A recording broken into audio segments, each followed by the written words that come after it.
Hey everybody, just wanted to quickly butt in here and let y'all know that we have 3 new limited edition colorways up for sale of our Bathleth t-shirt. They're red, yellow, and blue, just like the 3 division colors in TNG. They're available at fugitiveframes.store for a limited time only.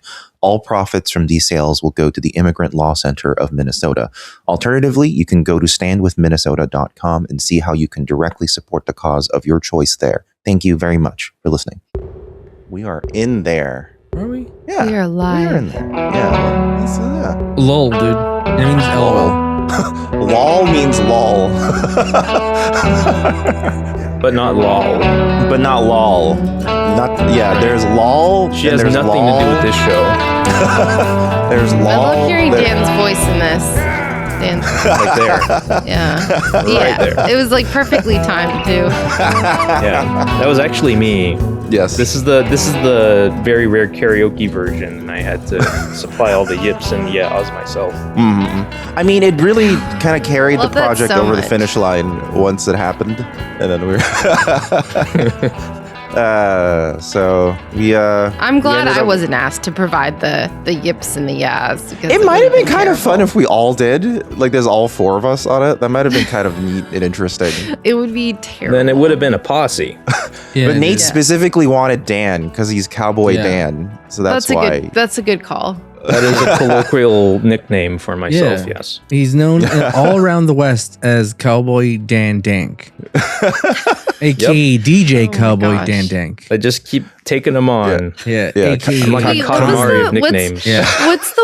What's the funny story that makes me laugh all the time? I can't remember it, but I remember the lot of emotion of the stories. story. There's I a lot remember of the stories like emotion this. I remember the emotion of the story that made me laugh uncontrollably, and it was What are you talking around about? Dan Dank. Well, it was I the thought it was time just the Yes. fact that they told me or that they had my name as Dan Dank. Yeah, I thought that we was were Like like it funny was enough someone you. called you that. Yeah, that was you on were Sci-Fi. there, Sarah. We were all there. Yeah, We were being it, interviewed by- it was during an interview. God Yeah, damn. we were Is Sarah being- high again, dude. An interview on another podcast, I believe. Yeah, we were being interviewed by Sci-Fi Radio, and then he was Oh like, my god. we were joined by Marvin, Ricardo, Sarah, and Dan Dank. Dank. Yeah. Well, he wanted to differentiate between all the Dans we had. You know, Exactly. Oh yeah, my absolutely. Dan, absolutely. Daniel, Dan We have- Dank. We have Dan Danny Light, D. we have Dan Yeah, Dry, yeah. we have Yeah. Dan Dank. Yeah, Dry Danny. He's sober. Did I don't Yeah, know if I held Dan it together OG. in the moment. Yeah. I must have. No, it was Danny no. We Ocean? were no. Professionalism. He fucking steals shit, dude. We had we had quite a laughing time during that recording. Really? Yeah, I feel got like people I- giggling on that day, sure. Oh, yeah, it was we- just we kind of definitely- surprising, I guess. People, Yeah, thought we Dank was definitely pretty laughed funny. out loud pretty hard on that. It's one of that those was- things that, like, you know, when you're like, I don't know why this is funny, but every time I think about it, it just like sends you into a hysterical, like, I don't know Well, why. yeah, There's just it's one of some those things things. that do that, and that's one of them. Yeah. It Well, did do I've one of lived them. with like that confusion since high school, and that was like inadvertent. And I've told that story on You're this used to podcast it. before, Yeah. where it's like Yeah. I used to have on my badminton shirt on the back of it, we had our names. We were able to say or give them what we wanted on our names. I went for Dan K. 'Cause that's my Mm. name with the initial. And it was Wow. read as Dank, and people thought I was a very mellow guy in high school. Very interesting. So I don't know Wow. what my reputation was, but I You had were one. dank. Yeah, you had a dank reputation, that's for sure. Dank. One might say. Oh gosh. well, Okay. this We week- gotta stop talking about it. I'm gonna like You're gonna tailspin lose in a control. moment. Yeah. I'm gonna lose control in a Let's get moment. back to the world of Star Trek. Yeah, Star Trek with Whispers. Another O'Brien Must Suffer episode. Whispers. Why is it called Unfortunately, Whispers? But it ends Poor up with an O'Brien. awesome episode because It But is a another pre- title that makes no sense. Am I like missing it? no, it's because he's hearing like people whisper secrets around him, but like he's like, what are you guys whispering about? That's what it is. It's like I didn't see any. I guess whispering. that kind of applies, but it doesn't necessarily get at. I don't know. I guess it's a feature of the episode. No, it makes sense because like they're conspiring. Yeah, Technically, exactly. they are conspiring against him. I mean, thought in they- another yeah, world, this yeah. could have been called conspiracy. He didn't think they were conspiring. They were definitely conspiring, and he just happened to be on the wrong side of it. Damn it! Basically. Well, yeah, it was a conspiracy, but he didn't realize he was the conspiracy. He was a conspiracy. Yeah. Yeah. That's the thing. That's why they're all whispering around him. Whispers. Can someone Ooh. make I don't know, someone who's good at Photoshop? There's a movie called Double Impact. It's with Jean-Claude Van Damme. Someone put fucking Miles O'Brien's face on Van Damme's body, dude. You know? I can do that. I can You do can that do right that? now. You know Photoshop? I'll do that. Yeah. Have you seen my? You've seen my photoshops in the. Actually, I'm not sure if you watch the shorts. So there's lots of photoshops in the shorts. Yeah, I don't know if I watch them, dude. Sometimes I watch them, and then I forget about it. Yeah. And every so often, there's a big old spoiler in it. Yeah, dude. Yeah. Hashtag But then no I spoilers for old The men. only person I think. No, Sarah also regularly watches them, but I don't tell her about the spoilers because I know she'll like not notice for like. To be fair, like a week later. I've been sent shorts, and someone will be so like my sister-in-law's friend will be once was like, "Is this you, dude?" And then he sent me like a clip of us, and I'm like, "Yeah, it's me, dude." He's like, "I've been listening to this for a while, and I didn't know it was you." I was like, "Well, yeah, we've had that's been interesting. I've had a few conversations in real life with people who didn't know I do a Star Trek podcast, and then I describe what we do, and then I describe the shorts we make, and they're like, wait a minute. And they like show up their like TikTok or their Instagram, and they'll be like, "Is this is it?" And he's like, "Yeah." I'm like, "Yeah, that's us." Oh, so they've actually seen it before. Yeah, that's happened like 3 times at this point, at least. Yeah. And I don't talk to that many people, so I don't know. It's kind of fun that It's we're really sort great of- being anonymous. Yeah. I like it. Yeah, I like it that way. Yeah, I don't want to. Don't talk to me. Stay away. But we watched Whispers this week. As we previously said, Miles O'Brien must suffer. And this is certainly not the end, but it's one of the more memorable ones. It first aired on February 6th of 1994, which I believe is 6 days after the last is airing. he Quaid or is he Hauser? Who is he? Yeah, it is kind of like that. There's It's another not- yeah. thing that I was very like strongly reminded of. Of what? But we can get to it later. Yeah, we can get in there. But for now, because we have some things to discuss, let's go into the wormhole. Yeah, just like Miles did to escape. Oh. So first off, I realized that I was remiss and I missed a couple of TV debuts, premieres Oh my of God. 2 series, one of which was both were on January 26th. They were Babylon 5 and The Critic, which Yeah. I was a big fan of The Critic when it aired, so I just wanted to make sure to give it a shout out. I didn't get The Critic when it aired because I was a dumb little child. I was like, this looks ugly. And then later I was like, no, wait, this is a fantastic show. What have I Like done? a lot of it went over my head, but it did every so often throw in something like just completely silly or wacky that kept me interested as a dumb child as well. The joke that went completely over my head because I saw the episode years later was when they have their parody of a Hunchback of Notre Dame musical. And I was like, this is not the Disney Hunchback of Notre Dame musical. What are they singing about? This is so strange. Yeah, like I could probably like it's pretty guaranteed that I didn't understand any of the movie parodies when I was watching it as a child. Especially since when I don't know if I've told this story in the podcast. The first time I watched The Hunchback of Notre Dame, it was on broadcast television and it ended early because of a news broadcast. So it ended after Hellfire. So he sings Hellfire and then I don't see how the movie concludes. So I thought this is how the movie ends. She's trapped forever and Count Frollo is going to kill her eventually. That's What movie crazy is that what movie are they you like talking about? Oh, that's The Hunchback of Notre Dame. Yeah. Oh, the Disney one. The live action one? The Disney one.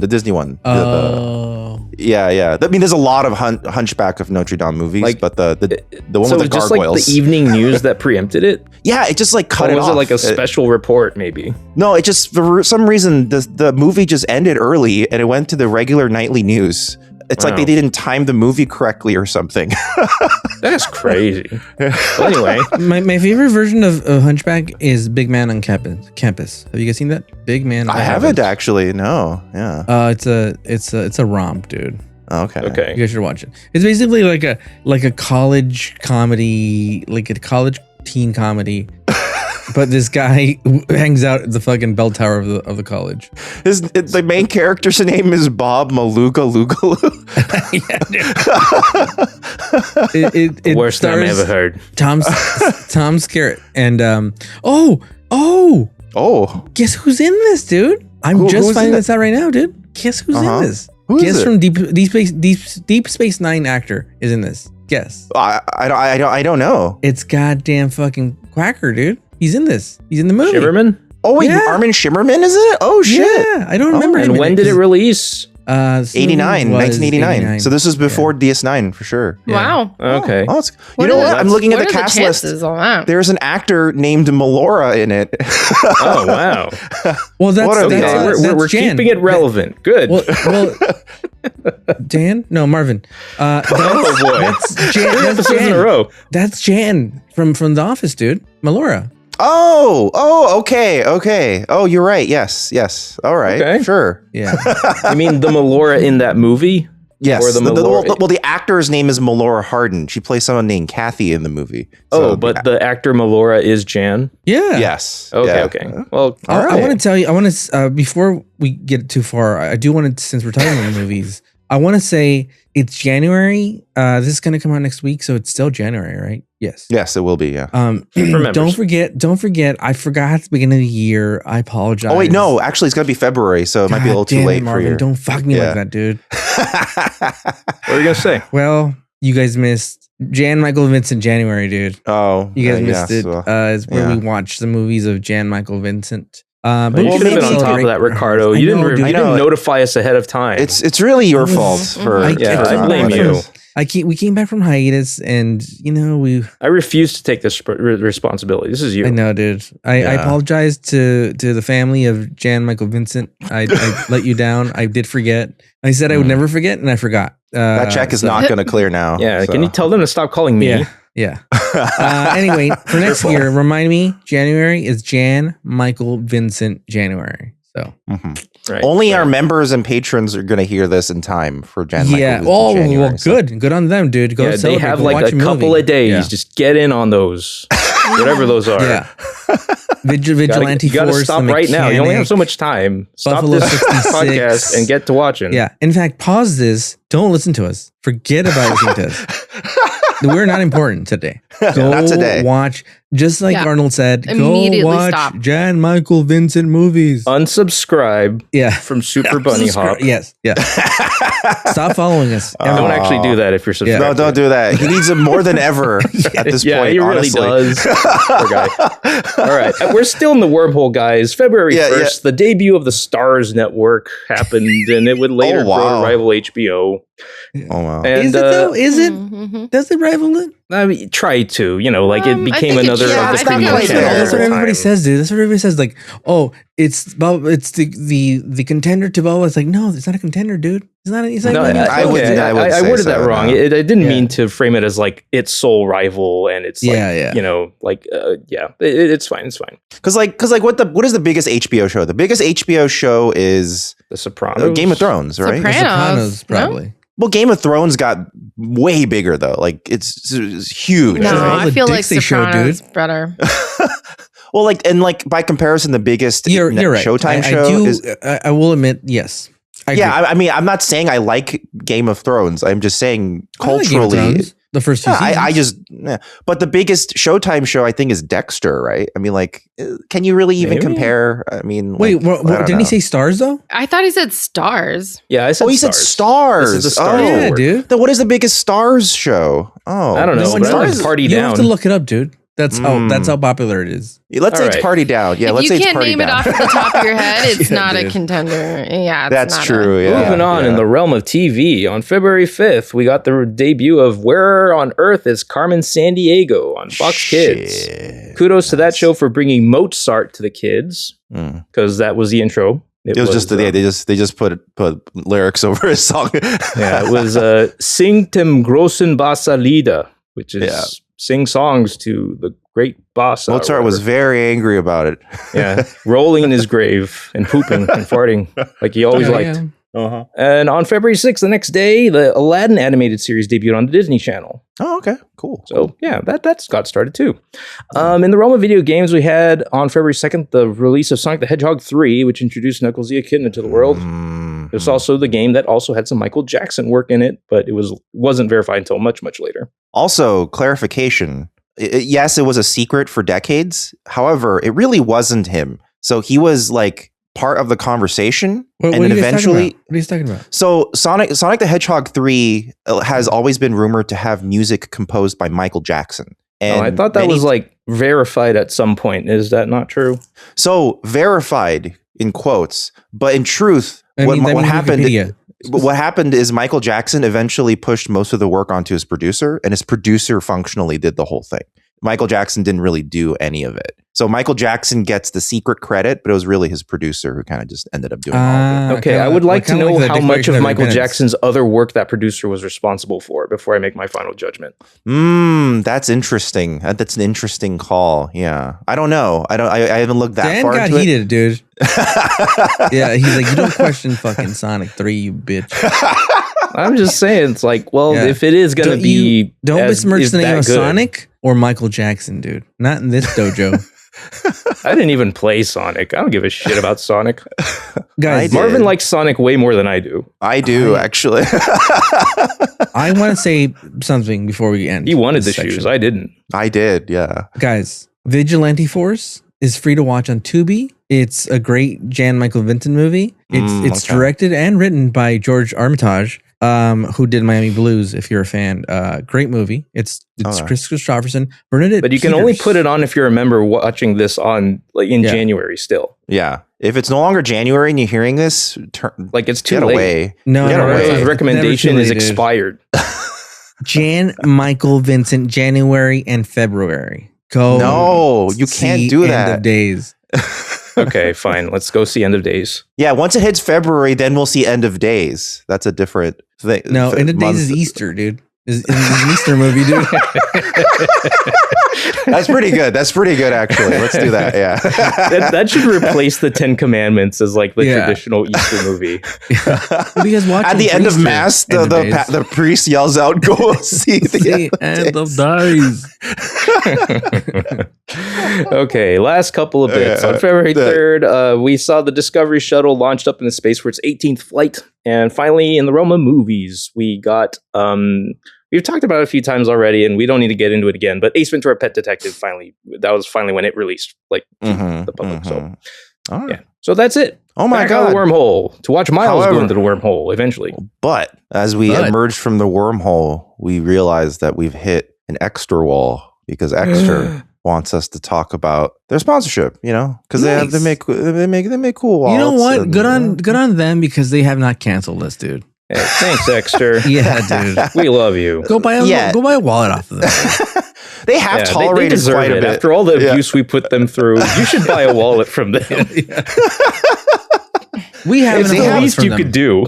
They have tolerated quite a few digressions from their talking points, I should say. Because here's the thing: is they make good wallets. What is there to say? Like we're gonna make up shit that like we're not gonna make up shit. They make good wallets. One thing How I many could ways say can you say is it holds that's your it. cards and your money? Yeah, how many, they how many do- times can you say dick skin wallet, dude? Before they make one, Well, one of the things I can say actually is, they do make good compact wallets with quick access buttons and stuff like that. But they've what kind also of buttons?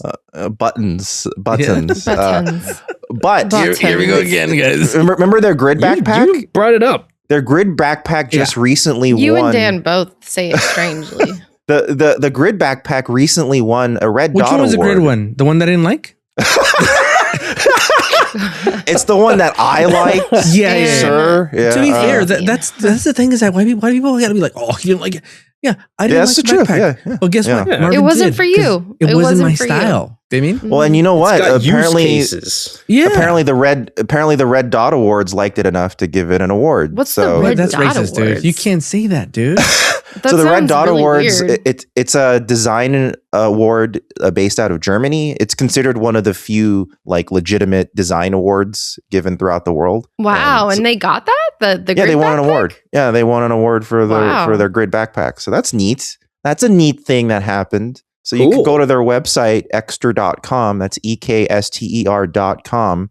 maybe, check out the Grid backpack or some of the other things they got on there. They have a Grid duffel bag, Nice. a keychain, the wallets. That's my favorite thing. I really do enjoy having every day carrying the You like the extra buttons. wallets. I do like the quick access buttons. It's also nice and compact, and it's comfortable. Get your to carry. girlfriend a wallet for Valentine's Day. Yeah, or your boyfriend. Yeah, are they No, they're not your going into boyfriend. like Gross. the female market a little bit? There's no branding With on the it that says wallets? male or female, dude. They them, dude. No, it Come on, doesn't. dude. It doesn't, but it's I think I Why kind of wouldn't saw you, recently they Sarah? were Why trying wouldn't you to- carry an extra wallet? Mm, There's nothing that says male. They even That's make like an true. orange one. They make a pink one. There's nothing on it. I don't. That's like, true. I don't think so, but I think I feel like I saw like some advertising where they were like using women, and I applauded that. I think. Here's the Alright. thing: is that like I use European men's carry-all. I use one of those sometimes when I'm at a theme park. You just reminded me Mhm. of this funny thing that happened when Bic released a line of ballpoint pens called Bic for Her. And their Amazon Oh, customer yes. reviews for it were amazing. That's awesome. Yeah. Send me that. Yeah, Oh, I yeah. mean exactly. It's that same line of thinking, but I could be wrong. I Yeah, feel like what I do you want? remember What do you want the seeing- female one to have? Like ridges on it or something? Sure. When it's in your back I don't pocket, know, it like gives you a little. actually. I think Like it's a floral fine. pattern. Yeah, I think it's fine. I was more like in the advertising. I feel like they probably tend to use With men, the- but I think I remember seeing maybe some They women. just show Actually, a hands. little They bit. just show hands. Actually, to be honest, a lot of their advertising doesn't show anything but the product. I feel And like often I when they did do, see It's usually one. I'm I trying to think, say this is a good thing. This is a good thing. It's a great thing. Love it. no, but actually, when I see I think that even the videos of the Ekster like products going up right now, it's all women handling the backpacks and stuff. I don't think it's ever been male Yeah, hands. I love that. I'm trying to say Yeah. I love that. I think. Yeah, I think a it's good just thing. that's just how it's always been. 'Cause, Yeah, like, so it's usually like more male dominated when you're talking about this kind of stuff. So I think applaud Ekster's them. always been like everyone needs a backpack. I mean, Yeah, they them doesn't matter. Everyone can use a dickskin wallet. That's all I know. yeah. So By the way, You got- right now they got the 45%, 48% off for the new year. So I'm just saying. Oh, Stack yes, them. and the Stack thing those is, bad boys. if you use our offer code Newbie, that's an extra 20% off. It's actually Damn, one it's of the only practically ways. free. This is one of the only ways to actually get additional discount. It's almost of that size.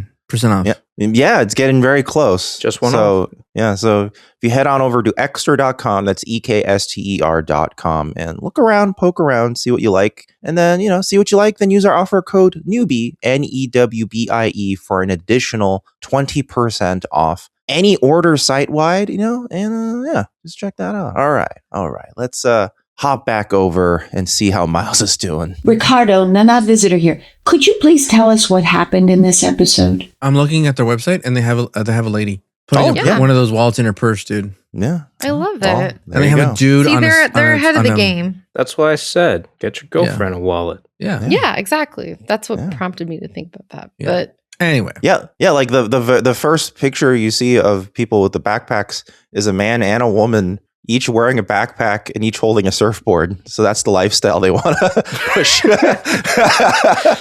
Are they nodding approvingly at each other? I hope so. Love it.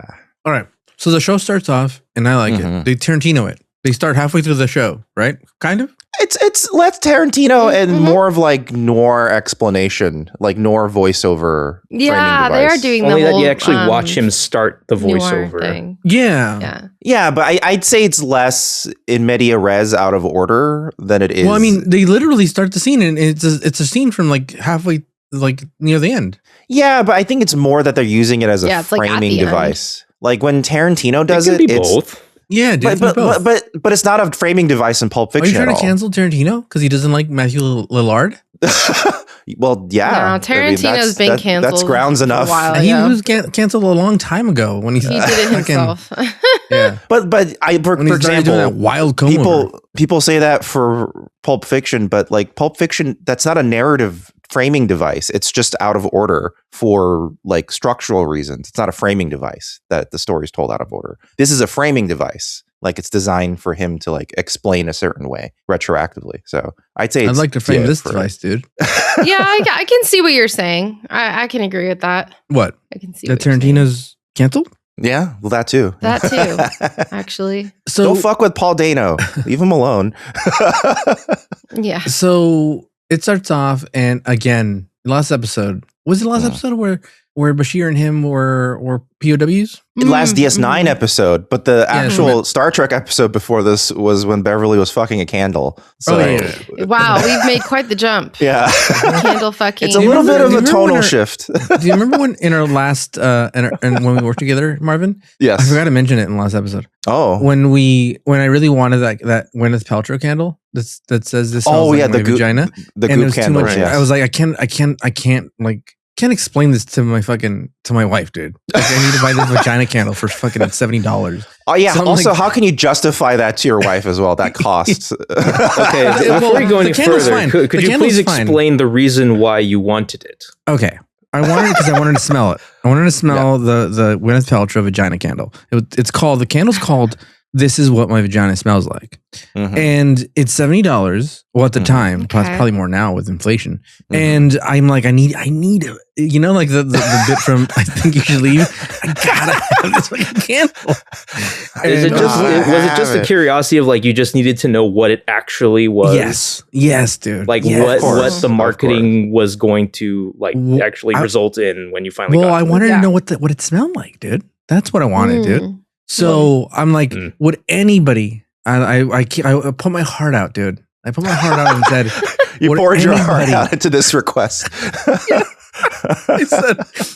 I said to my coworkers in the office, would anybody of you find it in your hearts to donate to this GoFundMe to buy this candle? Any of these Yeah. fuckers. You could eventually add it to Yeah. the Bugul offering Yeah. table. Yeah. and the- Well, you know, guess what, so, dude? Yeah. I had so much money. I could have bought like 5 candles, dude. People were Wow. like silly for it, dude. So we bought a That's candle. crazy. Mm. Okay. And then we smelt it, and it smelled too flowery. It smelled like old, like grandma's potpourri. You know what I mean? Like when you go to Yeah. grandma's bathroom, and it's just like, Mhm.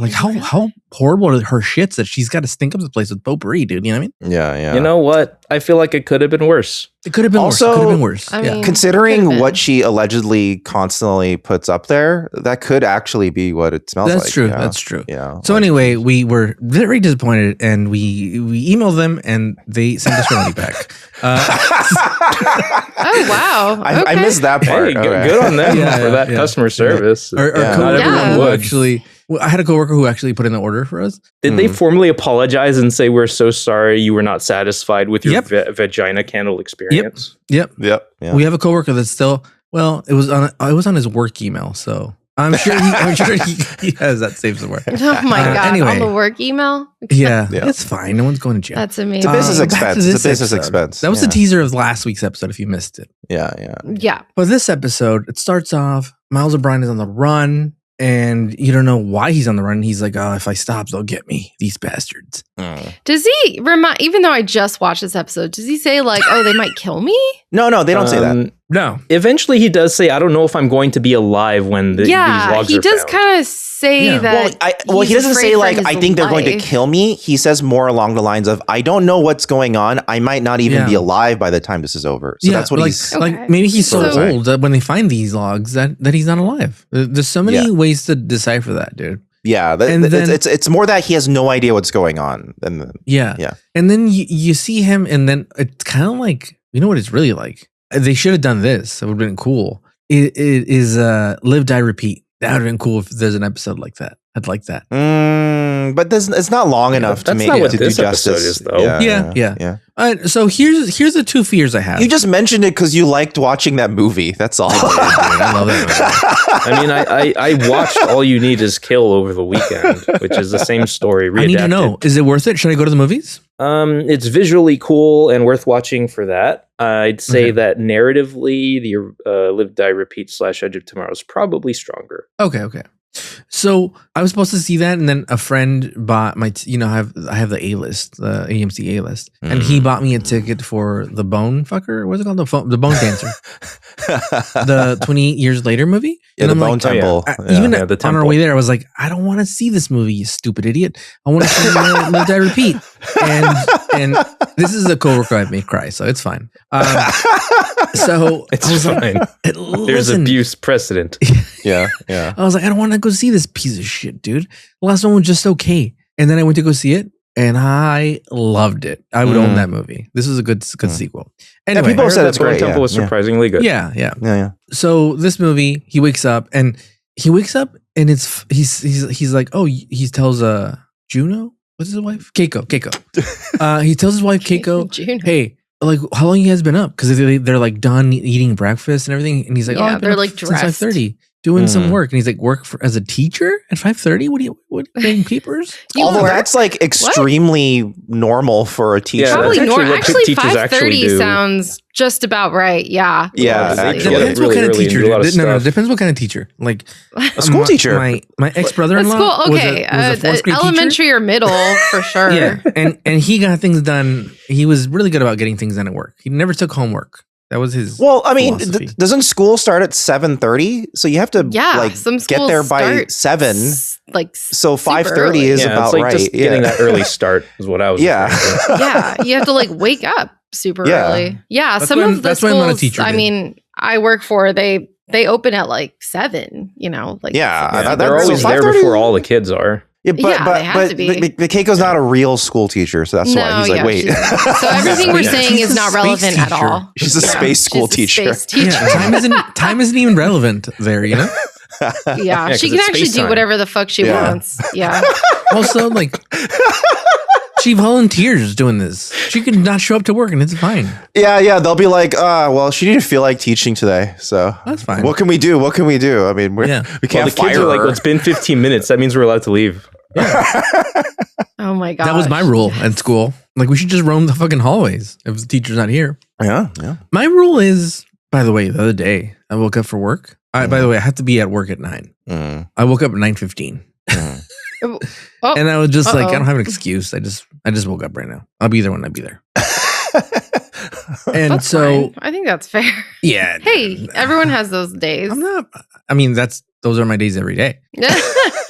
So, days, multiple days, weeks. so Keiko Years. is like looking at him sketchy, dude. Like he's Mhm. like right away. I knew something was up. You know what I mean? Oh yeah. And here's the Well, that's thing. what with Miles this says. episode. He's like, I knew like this was like he begins with like the first signs of things being weird were, and then he, Yeah. you know, And then he goes to work, and someone's already at work working, doing the things he was supposed to do. And they're like, "Oh, Cisco signed me to this." And then like, I knew that he was the issue as soon as you had more than like 3 people Mm. doing it. Because I'm like, even episodes where we've had where people have been like under trance or something, it's Mhm. not everybody, and it seemed like here it was everybody was in on it. So I'm like, just like logic tells It's me gotta be that him. it's Yeah. him who's wrong.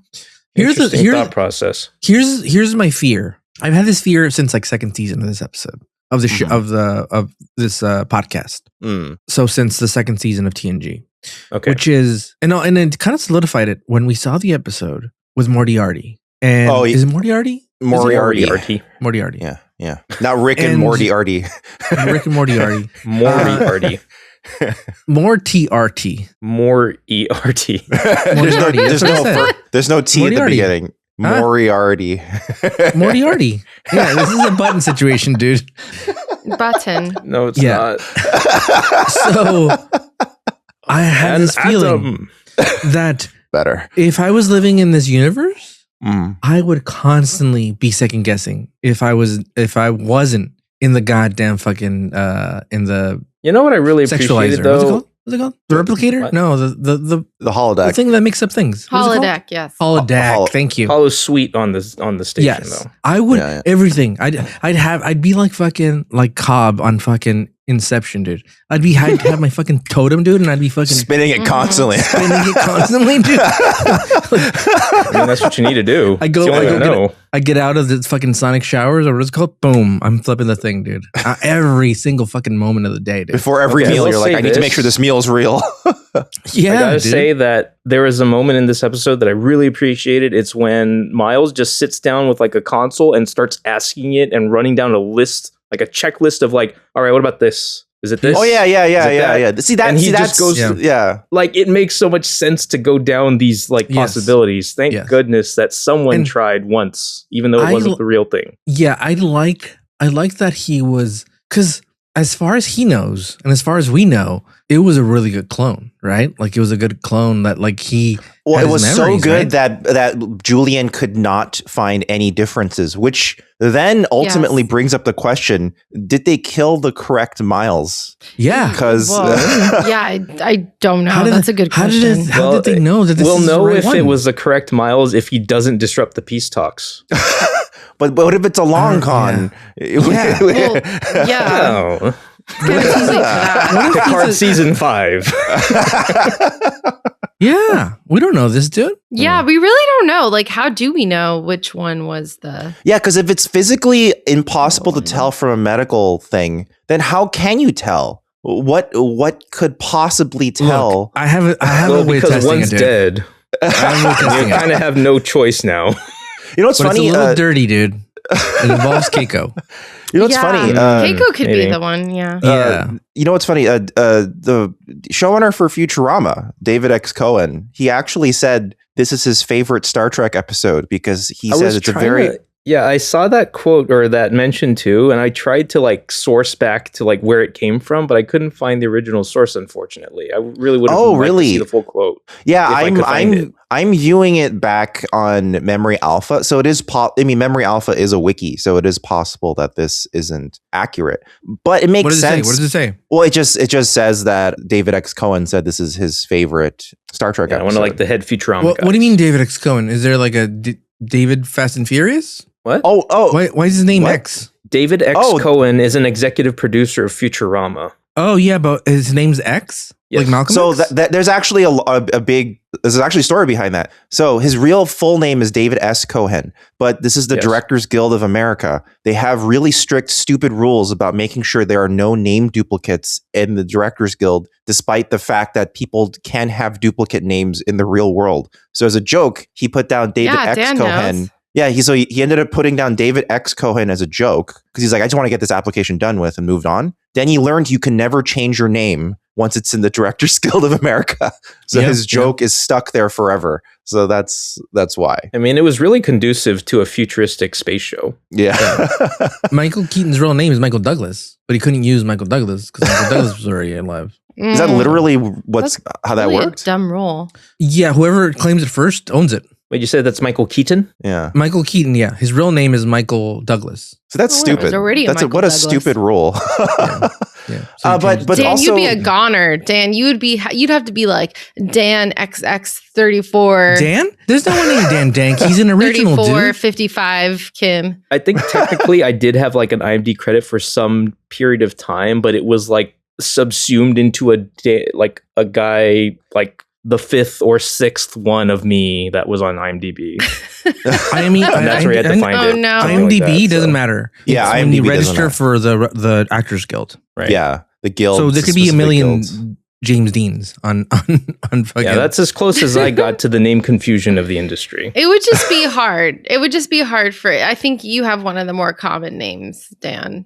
I'd probably have to rely on like a middle initial and some extra crap. Probably Yeah. more than that, I think, too. Yeah. Yeah, you can't be Daniel Day Kim, dude. He exists. Yeah, I already. can't be him. He's already taken. Yeah. You can't be Daniel Daniel Knight. Day Lewis. He has to be Daniel Knight Kim. That's the only way he'll get in. So. Aha. but The other guy's Day. But David X. Cohen, just to go back, he said this is his favorite Star Trek episode because it's a very Futurama-like plot. And I think that makes sense when Mhm. it's like Futurama has had joke stories about like, who is the real Fry or whatever, right? Or like when they travel forward in time so far that the universe rebangs, like big bangs. It I creates a remember version of that the universe. episode doing that. Yeah, there's like a later season episode where they created a time machine that can only go forward in time. They can't go back. And as a result, the only way they can get back to their original time is to fully loop around to a new Big Bang, like a big crunch situation. And then it creates a new universe that is the exact same as their previous universe, but 6 feet higher.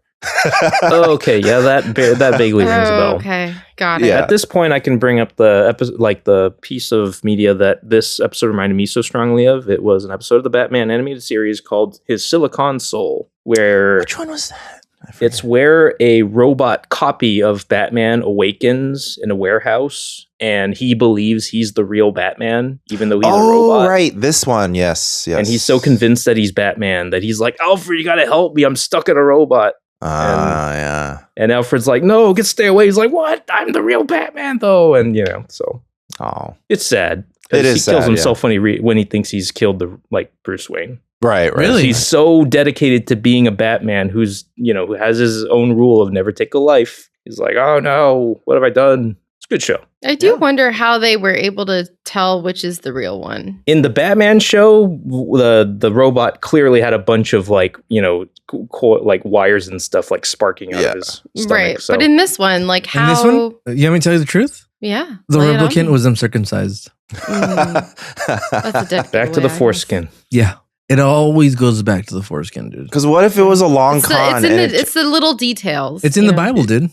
Yeah. Because what if it was a long con and it turned out the rebels actually claimed the guy who was free and running around is a replicant, but that was actually Miles that they let go, Yeah. and the Miles replicant was trapped in that room. Yeah. They And- roughed him up a little. Yeah, this is we don't know. Yeah, it makes me wonder. Like you thought you would think that these people thought of this outcome, right? Like it built it into the plan, Yeah, like but, a contingency of some kind. But whatever. I don't know. We Yeah. won't focus on that. I guess it kind of reminds me of like, didn't this kind of happen with like Riker? There was like or there's another existing Riker in the world, right? They Yeah, sent him off? but that one both That's kinda lived, weird. and Thomas gets Yeah, to go that's- off and do his own life. Yeah, Yeah, that's so. I keep forgetting about that exists. yeah. There's another Thomas out there living his own life that's so separate from That fucks. Oh, he goes my down head by so Tomas in Spanish. hard. Tomas. Yes. Yeah. it's Thomas He, Riker. he has a mustache now. Yeah. He claims Yeah. to be Hispanic. He's not, dude. How do Yeah. you say? He's how do you say Capitan Picard?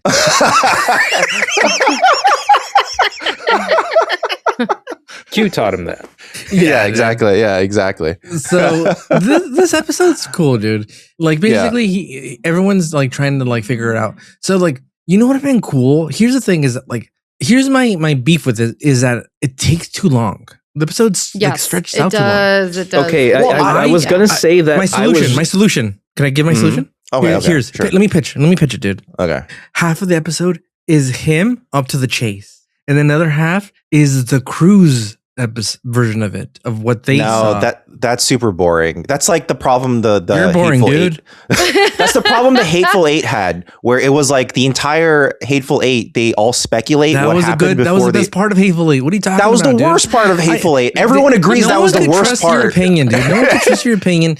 The You worst have part of a Hateful Eight horrible is when taste they in just movies, dude. when they Horrible just taste, dude. replay beat for And beat what they sliders, thought dude. happened. I don't want to bring this up again, but everyone agreed with me on Discord, dude, that sliders are a shit fucking food, dude. I don't want to. No one's everyone. that's because not everyone, and You no one made had me do it. that's because no one has had a good slider. That's why. That's No, their dude. fault. It's because Okay. it's like saying like, oh, Sliders are a land of contrasts. Yeah. But I Marvin, don't think Marvin, I think that would have been a kind of a broken waste clock of time. is right twice a day, dude. So Mhm. you can, Yeah. you sometimes someone will get lucky with the ratios and you'll get a good slider. Other than that, they are a shit. I've fucking definitely food, dude. had more good sliders than bad sliders. Just like I've had more Because you good went to the same burgers than bad place. burgers. You went to the same place, dude. Just like how there's bad burgers all over the place. You don't keep going to get bad burgers. Why would I do that? And just in case they get it right that one time, dude. For what it's worth, I do Yeah. agree with Ricardo that this episode takes a while to get going. Or like I was Thank you. pretty prickly at it at the beginning because it's like, I was like, what's going on? I feel like I've seen too many Trek plots where something's wrong with the crew or something's wrong with the person, and I just want to know what it is quickly. Yeah, I think so. Okay, so there's two parts to that. I mean, one is the writer admitted that he had to pad it out a bit because he was like, we can't cut to a B plot. The B plot would give away what's going on. Right, so, that's true. So they had to stay with Miles the entire episode. Here's a wild idea that I also had. Mm-hmm. What if you had a B plot where it was what's his name? Little Cisco. What's his name? Jake. Yeah. Jake. Mm-hmm. You had Jake that had to do that ham radio or whatever the fuck he's making, dude. Oh, okay. I see where you're cooking. And then you come back and the clone uses that to like escape somehow. He uses old technology to escape. Okay. And then you see it also through Jake, Jake's out of the loop, dude. He just told by his dad, don't hang out with fucking, I heard he's a pedophile. Don't hang out with. So that's closer to the loop. That's closer to the idea I'm thinking of, which is you see Miles seeing weird things, right? Yeah. And then you see him meet up with Jake, and Jake is the first one he meets that seems normal. Yeah, and he goes, okay, Jake seems normal. Then you follow Jake for a bit, and Jake also starts to see weird things. He sees them conspiring in a way that he hasn't seen them do it before. Oh, I like that. And then Jake goes, Miles, you're right. Something's going on. Even my dad's like not telling me what's going on. I don't get it. Yeah. And then he gets in on it. And instead of Jake just giving him away, well, not kidnapped, but instead of Jake just giving him away at the end, they like kind of like work together. Yeah. Or something, you know, and then something happens. And that could give. Well, I feel like that would potentially disintegrate if Jake talks or asks anyone a question. If he asks his dad, like, hey, what's up? What's wrong with Miles? When they just, he probably just tells him. What do you think? He told him the truth, dude. I think he just went, "Stay away, dude. He's a pervert right now." Yeah, I think he would tell him probably for security reasons, not the truth. He would just say, "Right now, we can't tell you what's going on, but just trust me." He'll probably say something like that, you know? Yeah. If they were just similarly cagey about, but if like, there was he can't hang with Miles would be a good angle. I know this is also the reason why jokingly I'm saying that he's pervert, dude. Because like, what's Jake gonna think, dude? Don't hang out with fucking Miles. That's kind of weird. That like, out of everybody, you're saying don't hang out with him until we figure this out, until we sort this out. This guy's been touching kids, dude. That's the first thing I'm gonna think if I'm Jake, dude. You know? Yeah. Yeah. Well, yeah, and he moved Molly out. She moved Molly out of the. Dude. That's crazy. You know, that's like, the first thing I'm thinking, and I'm going to the little quacker. What's the little quacker's name? The little Orc? No, the nephew. Nog. No, I go to Nog and I'm like, dude, did he touch you, dude? Did he touch your butthole? Yeah. And then he doesn't tell me anything. I'm like, dude, he did. Dude, you're covering for him, dude. You piece of shit, dude. You got to turn him in. Well, instead of doing that, what they end up doing is throwing in a lot of red herrings. So you have like this engineer who's never showed up before, and you're like, oh my gosh, yes, he got me. I was like, who the fuck is this guy? Yeah, exactly. Yeah. There's a lot of red herrings that make you go, what the fuck's? I'm glad he got a SAG card though, or like he got some lines, dude. He got to say a lot. So I was like, who's this motherfucker? This suspicious looking motherfucker. Yeah.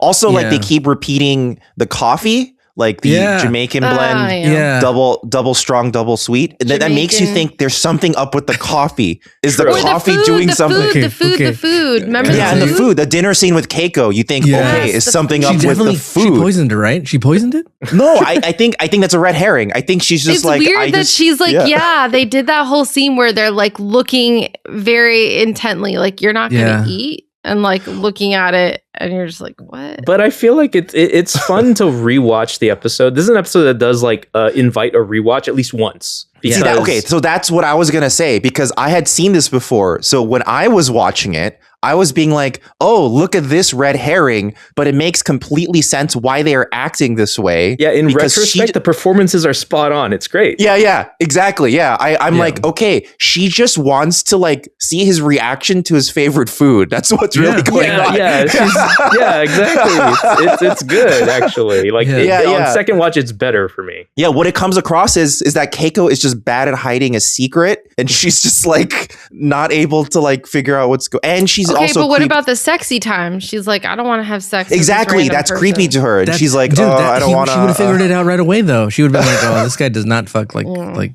original. Yeah, the OG should have been like, yeah. Can I tell you what at the end of this episode? By the end of this episode, I was really high, dude. Like I'm saying, like really, really high. Okay. Okay. In my Oh, brain, Lord. I thought Mm-mm. when they revealed that he was a clone, I had gotten ahead of it and I knew this, but I'm like, oh my God, what if they reveal one? And the whole Jamaican coffee thing is that they made one that wasn't Irish. He was Jamaican. And he's like, hey, boy.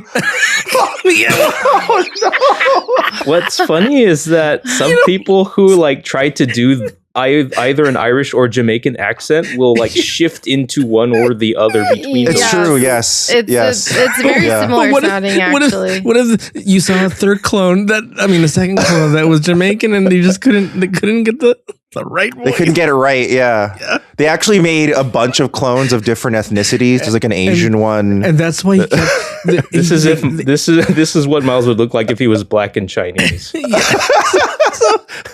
Oh my God. So they couldn't totally erase the Jamaican part of it, so he kept ordering Jamaican coffee.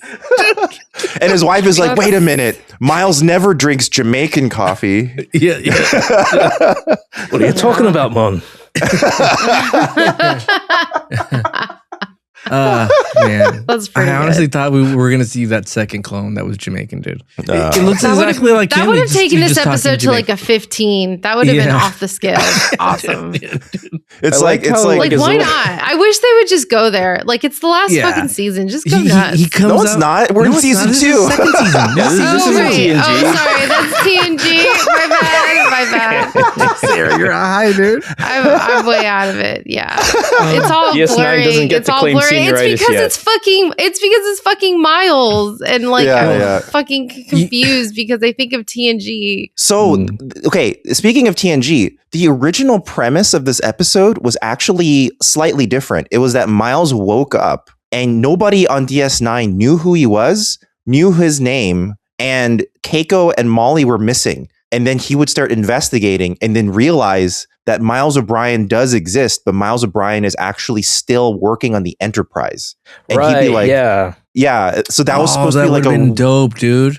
some But sort of then like it would have been weird. very much like a Thomas Riker type of thing. But I think, I don't know where it goes, but to me, that's a little bit too close to Parallels already, where Parallels is Yeah. like, oh, have I shifted into a different universe where the circumstances are different? True. So, that did run through my mind, like a parallel universe situation or a time shift yeah, of some kind, which has been played with before in Star Trek. There's like I timeline jumped to a different parallel universe. But I do like how Dan said, like they did a thing where he goes through the entire list of things like that Yeah. in his computer search, and none of it happens. So you're like, oh, okay, so we have no idea what's really going on. Yeah, I kind of like how like his little improvised device. It's like a digital fulminated mercury bomb. Yeah, it's like a little flash grenade to throw on the floor. yeah. Also, we got a Pac-Led cameo. Boo! Oh yeah, fuck that guy. Yeah, hanging out with Jake for some reason. Get away from don't be Jake. friends with him, Jake. Yeah, get away. We're racist around these parts. two things. One was, think about it, dude. Like they're like, behind this door is the answer, and they open the door. He's like, wrong door. It's like there's like a bunch of smoke from a bunch of weed, and then there's just reggae playing. You know, it's Jamaican Miles O'Brien, dude. That'd be amazing. The end of this movie, the end of the show was a lot like Total Recall. Remember at one point in Total Recall, the doctor comes in, he's like, the answer to this is just on the other side of this door. Oh And he's- right, yeah, And yeah. then he sweats and then he fucking shoots him. He's like, fuck you. Right. Wrong door. But this Bam. time it's Arnold who gets shot. The Yeah, Arnold equivalent. Arnold got shot, dude. Cole Hauser got shot. Or what's his I name? mean, Cole the fact that the fake Cole Miles Hauser's is an shot, actor. Never mind. the fact that fake Miles is shot by one of the aliens gives credence to the like fake Miles like surviving theory. Yeah. Yeah, I don't know why did he shoot him? Yeah, why He didn't needed anybody to. from the He didn't need to. Federation say?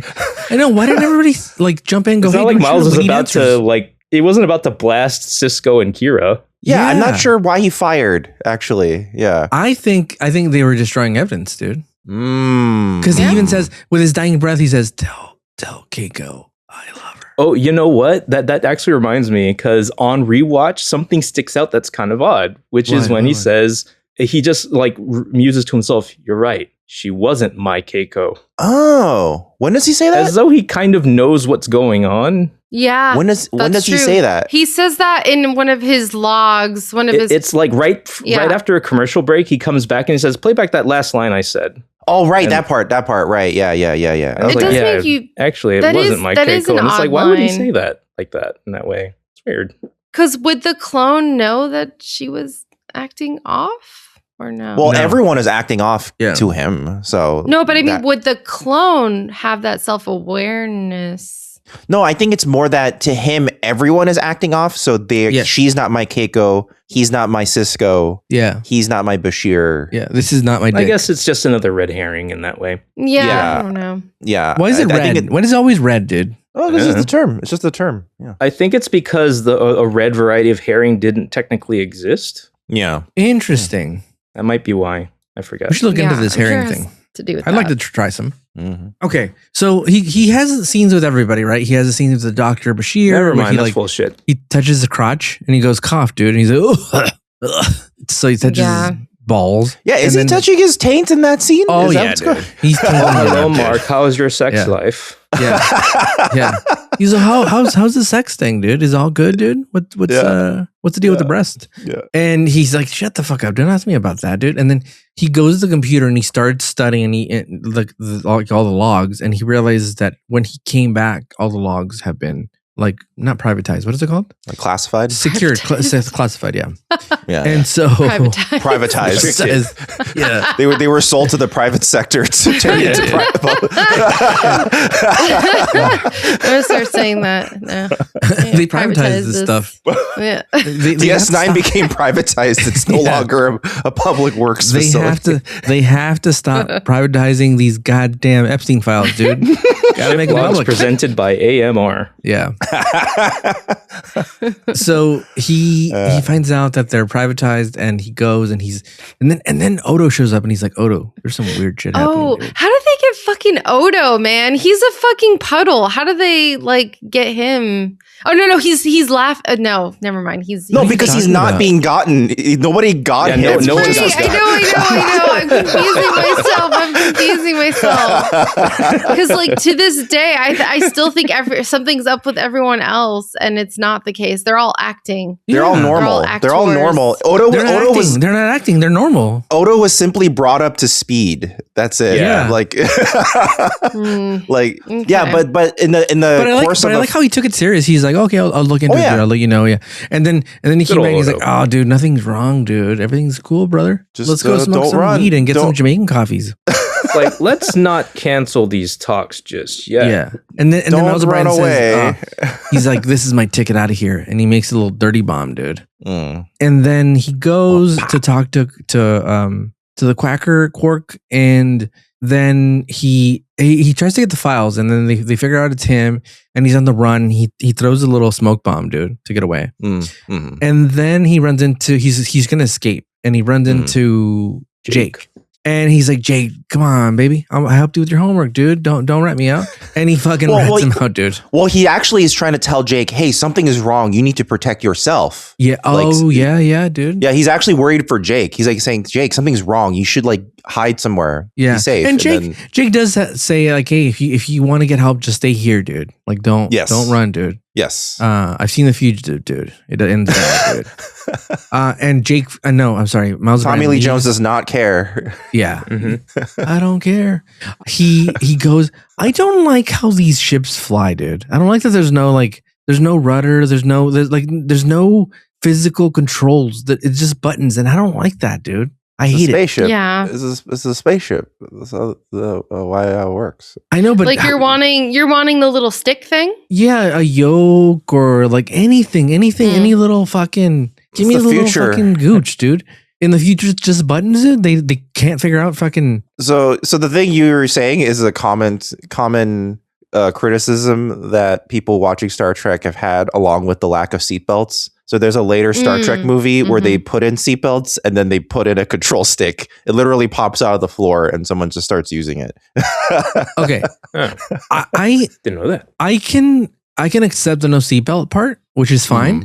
But here's the thing: it would be fine if the consoles didn't explode in your face. You know what I mean? Or at least put up a shield, dude. You know, If you're not gonna give me a seatbelt, give me like a There should be a sneeze guard. shield, dude. Like, yeah, sneeze I guard. got a dude. salad bar. Yeah, dude. Because those All their things hands fly have to out. like slide underneath. Hey, you'll be thankful when that fucker Yeah. explodes. Here's the thing: if it And the rocks explodes, just bounce back in. Yeah. well, Yeah. if it explodes, your hands are broken and your fingers are broken, but your face, Yeah, the yeah. moneymaker, is safe, dude. Yeah. Yeah. It is true. I know it's always been like a shorthand for ship being damaged to explode the consoles. Well, why did it have to be the consoles? Other parts of the bridge Yeah. can explode or like And why just have are a they real- made out of rocks? Why do they put some rocks in there, dude? Yeah. Look, I don't understand. There's been like really, really stupid fan theories. Like see all apparently, those rocks in there, Homer? That's why your starship didn't work. there's been like really stupid theories. Like the electrical feedback loop is so strong and it immediately carbonizes the internals of the computer. No, that's and not creates that's not rocks. happening. Here's the only excuse I could take, dude. Well, because of the ballast of it and how they have to like make sure it's They filled the weighted. computers with rocks. They put rocks in the computers dude. For ballast, like a boat. You know what's the weirder one? Mm. The thing that has always like gotten to me is that on the Enterprise itself whenever they do Yeah. the view screen, Mhm. the view Yeah. screen has never been a window. The view screen is a 3D projection device. So inside it actually creates it's like a box actually that Oh. you're looking Okay. into, and it creates a 3-dimensional projection of whatever you're looking at. So like if you're talking to someone, it creates a 3D image of the person in the box that you're looking through the window. Okay, It but doesn't necessarily look like that in practice. they never look. It never looks 3D, dude. I'll tell you that right So now. they to try me. to emulate it by like when you see it at different angles, you'll also see the person at an angle. So they've tried to like emulate that whenever you're seeing the view screen. I'm not sure because that's it really canonically read that supposed. well. I know it never reads that way, but canonically that's supposed to be the way it works. So what that means is everyone on the bridge is just in a box looking forward at a screen, not into space. There's no window looking outward. So the only Right. windows are the ones at the very ceiling, the ones you see sometimes. That's just like a circle. That's the only window. So like, why is it designed that way? Why don't we have windows?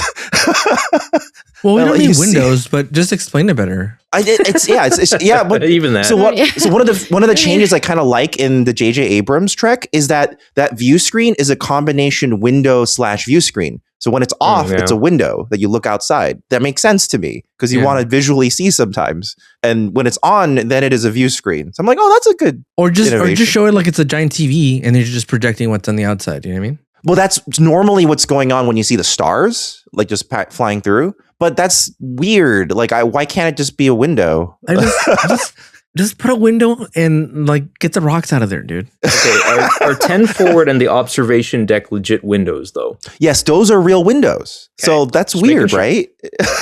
Why do they get to have windows, but the bridge is an enclosed box Maybe without it's a windows? security risk. But then why are there windows above them? Yeah, are you saying? Well, you Are you can't see saying as that? much. You know, to let some light in. Yeah. Are you saying they have a lot of peeping toms and it's a security risk?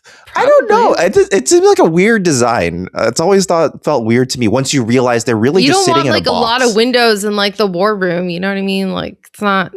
It's fun. Not I a mean, like when place you're for on a a window. when you're on a battle cruiser, you see the windows. I mean, Yeah, dude. yeah. The Open space those shuttle blinds has up, dude. windows. Like Yeah. I don't know. Like, Well, anyway, this fool escapes and he gets to the planet Palax or Plax, whatever the fucking planet is. I yeah, don't give a shit, whatever. dude. Doesn't matter. And he Even gets I didn't there. write it down this time. I don't know. Yeah, he gets there and he's like, all right, let's see if they can. Oh, it's they can catch me Parata at-" because it's close right, to right, Partos. Parata. Yeah, I Yeah, remember yeah, thinking it's close to Partus. He's like, right, let's see them do 88, and he fucking really punches it and fucking lands, and he's trying to look for answers, but he goes into these caves, and then everybody's down there. Cisco, Kira, two ghouls are there, and there's two. Two I'm Libyans. telling you, this is why I thought the Jamaican thing was happening, because there's two doors. And he's like, behind there one of is? these doors is the fucking answer to this. And one of the doors is open. Like, I'm like, put the Jamaican guy in there. Put the Jamaican fucking Miles O'Brien in Okay, there. I see. I didn't realize that was an open door. Okay. Yeah, put him in there smoking weed or something, you know? They already rescued the Jamaican one. He's free. He's going back to He's like, I don't want to be a spy. I don't want to kill anybody. I just want to get high, dude. Send me back. No. And so these guys tell him like, hey, just sit down. We're going to show you the answers. And they throw their guns down too. But these fucking tiger sharks, like the cartoon tiger sharks, they look exactly like tiger sharks, by the way. Yeah. Oh my gosh, they look scary. I don't like Look up them. tiger sharks. Look up tiger sharks. Well, yeah, I think I don't they like- are designed to be look scary because they think they're the enemy, and then They look Yeah. creepy as Right. fuck. But then they're like really nice. So I don't know. It's like weird. One of Are them they does nice? kill They this just guy. killed. They just killed a clone, dude. Are they nice, dude? Yeah, they do kill him. Even though he is That's true, alive, yes. like functionally, like They look almost like a tree, like people. They look kind of barky. yeah, they actually kind of look like They're a creepy. modern Star Trek show design. Like A bit, yeah, it's a little more slick. yeah, I could see them walking around in Star Trek Academy. Like I would probably you have know. nightmares about, those alien looking things. They look creepy. See, we are racist around these parts. Yeah. I just posted a link. Tell me they don't look like that, dude. The guy in Oh the my middle. gosh. Yeah, they do. Yes, absolutely. I looked up those tiger sharks. Okay, yeah, I was looking up the actual tiger shark. It's like a real Oh, like animal an called a actual tiger. shark? Yeah, no, I meant the cartoon tiger shark. Sorry. I didn't even know that those designs were that was what that show is called. I'd like seen pictures Okay. of that before, but Yeah, I didn't know this was a show called Tiger Sharks. Tiger Okay. sharks. Marvin was Okay. looking up tiger sharks Alright. and going like, what? easy there, Yeah, he's like- copyright. you're like, looks nothing like it. So the tiger sharks, they blast him, dude. They blast the I'm doing air quotes, the clone, dude. Yeah, And then the real Replicant. Maserati comes out and he's got a little cut and he's like, did you fuck Keiko, you sick son of a bitch? He didn't say that. But I Almost. imagine he's thinking about that. He's thinking about that. He got It's really like, close. wow, he's so perfect. He probably fucked her just like I do. Yeah. Not That better. is an actually uncomfortable said. scene where Just the Keiko's same. like, especially when he's the replicant, and Keiko is like, oh, that's a little weird. Yeah. Yeah, it's because Keiko is very unsure of what's going on. We don't know the threat here. These probably Yeah. not the real Miles. Oh God. Also, she doesn't know. She doesn't know the rules. Like, is it cheating? Is it cheating if she fucks him? That's also running through her mind. Yeah. Yeah, dude. She's a human being, dude. You know what I mean? Wait. She's flesh and Okay. bone, Sorry. if you know what I mean. So this is a show called Tiger Sharks, but Yeah. one of them's clearly a fish, one of them's clearly an octopus, and one of them is clearly a walrus. Can we really call this Tiger Sharks? There's only two of them that seem to. One of the and the other one's There's a a show manta called ray, Thundercats, and there's no thunder, dude. They're just but cats. they're all cats. So Yeah, but then they have an actual cat. Is that guy just slow, or they why should is be he called just a cat? tiger marine animals, not tiger sharks. You know There's what, only dude? one shark, dude. Tiger marine animal. Yeah, Rolls it's off the called- tongue. It's called GI Joe. Are they all named Joe? Do they have to recruit only people named Joe? But they're all GIs. They're all general infantry. But they're not Joes, dude. There's a woman. Parts of There's their a names woman. are correct. There's a woman there, dude. The Wait, GI. Can someone tell me? Can someone tell me what the chubby one on the right is? What That's a is that? walrus. What You is that cannot, one? you cannot Oh, judge like that's a that, walrus? Sarah. Yeah. Oh. You say the portly one, dude. The portly one. The portly Yeah. one on the The portly plus one on size the right. model on the right. The Yeah, plus size. the lame Bryant on the left. Yeah, So that's a walrus. yeah, I dude. Why is it like? why is it I like think red? I think left to right 'Cause he it fucks, is dude. some sort of fish, an octopus, an Oh, a actual stingray. shark, a stingray, and then a walrus. I think that's what we're looking at here. You could And call it walrus. Marine Patrol. Yeah, A walrus. Marine Patrol, something. Not tiger that doesn't sharks. sound as cool as tiger sharks, dude. When you watch the show Street Yeah. Sharks, all four of them are sharks. Okay, you They're watch not from the Teenage streets, Mutant. though. They're They from the literally suburbs, dive dude. into They're the from streets. suburbs, dude. They They're are from the most suburbs. street. They are the most street sharks you could think No, of Are dude, when they? you think no, of dude. Are street. they really? No, I don't know about all that. no, dude. They You literally don't know travel anything through about the. being Joss and Ricardo. These guys went You to don't know. goddamn Ivy League schools. Yeah, They what went to streets are they fucking prep from? schools. They're not from the streets, dude. They bought cocaine from their butler. They didn't know. Yeah, How to, these are fucking well kept what are they? you Ivy know- League sharks. You know that they weren't a ripoff of the Ninja Turtles because they hated pizza. Yeah, they love cheeseburgers instead, Oh. dude. Yeah, They liked Yeah. what? cheeseburgers. They like burgers over pizza. Oh, Yeah, okay. yeah. They, What they- did Biker they- Mice from Mars like? They had a different one too. I forget. They had to like. Wasn't pizza. it just pizza? cheese? Was it just pizza too? Okay, all right. I feel like I've Let seen me- biker mice from Mars eating pizza.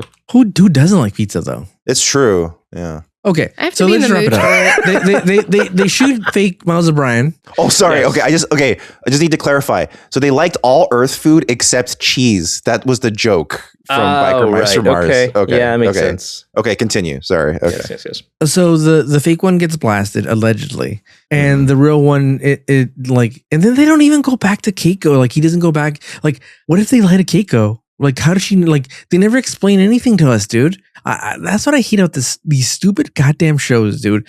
Fucking tell me the end of the story, dude. Don't cut away, dude. Because you this is the equivalent of the John Mulaney joke where you start writing out a fucking a poster board and you're like big ass H, dude, and then you run out of fucking. You start writing little ass letters at the end, dude. It's funny that like that was framed as a John Mulaney joke, but it's like a very relatable experience. Yeah, just whatever anyone has done in general. so you get to the end and he's like, oh, I gotta wrap it up, dude. I have no time. But in the beginning, he had so much time in the beginning. Yeah, that was Ira Stephen Bear's criticism of the episode as well. He's like he really likes the episode, but it has to wrap up so fast that we don't get a moment to like understand really what's really going on. It's sort of John Mayer, whatever his name is, this bastard. You wrote it, you piece of shit, dude. Just fucking rewrite it so it's fucking less top like just heavy. having a few extra scenes of quote unquote real Miles interacting with the crew like after in the aftermath would have been cool. Yeah. Just and even one scene. Yeah. I also think it's a bit of a cop out to have him get shot then die. I feel like it feels like just a way to like, let's get rid of him. Had to occasionally come up with an episode. I was like, okay, call them. You're gonna have to be two guys again. You wanted them to invite him to dinner, hang out. Yeah, That's I don't know. Dude. Then the second episode to follow up is Double Impact, dude. They team up, dude. They team up, but one of them's an alcoholic, dude. One of them. Yeah. They're just both. We're talking about Miles here.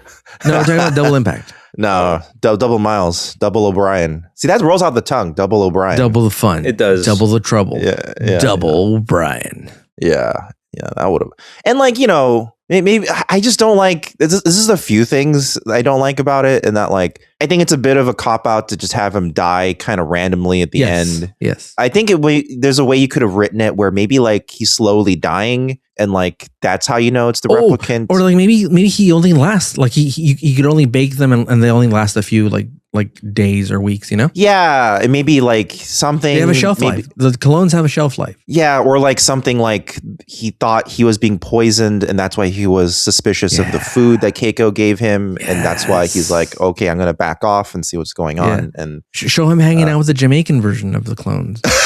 I don't know, dude. Something fun. But I do like the general thing. I think it's a great idea. It's a just fun episode. If you could do it, which is impossible for a broadcast television show, it would have been a solid 30-minute episode if they could cut down a bit on the red herrings and like make it a bit tighter, but they can't do that with this type of. So I like the overall idea, but I think I would give it an 8. I think just because I don't know if That's you still can pretty make high. it. Yeah, I mean, I do like the episode. I'm at an 8. I'm at 8. I think I'm there too. Yeah, dude. Wow. I think I'm at a 7. Wow. Okay, Sarah. that's fair. That's also fair. I think. Yeah. But I did after You don't like Jamaican Miles O'Brien?